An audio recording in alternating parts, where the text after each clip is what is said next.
விருந்து உம்பி இல்வாழ்வது எல்லாம் விருந்து உம்பி வேளாண்மை செய்தற் பொருட்டு. பழனி ஒரு குடும்பஸ்தன். தன் இல்லற வாழ்வை பணம் பொருளுடன் செழிப்பாக வாழ்ந்து வந்தான்.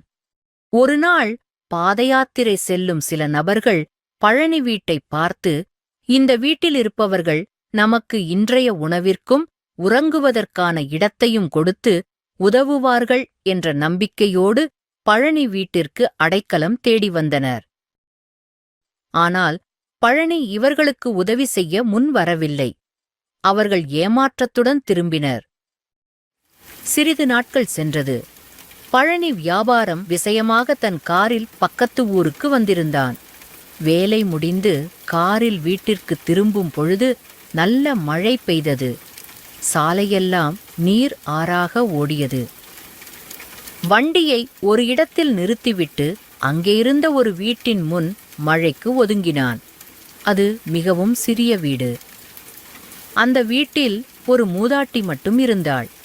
பழனியை பார்த்து, "உளலே வா தம்பி" என்று அன்பாக அழைத்தாள். அவனை சாப்பிடச் சொன்னாள். முதலில் பழனி மறுத்தான். பின் பசி அவன் வயிற்றைக் கிள்ளியது. பின் வீட்டிலிருந்த உணவை இருவரும் பகிர்ந்து உண்டார்கள். "இங்கேயே தங்கிவிட்டு நாளை காலை செல்லலாம்" என்றாள். மழை விட்ட பாடு இல்லை. சரி என்று சம்மதித்தான். அடுத்த நாள் விடிந்தது. மழை விட்டிருந்தது.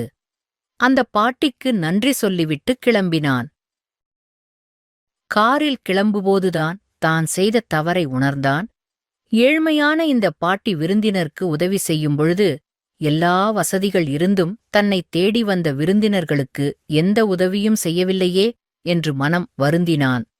புதிய மனிதனாக தன் ஊருக்கு கிளம்பினான்.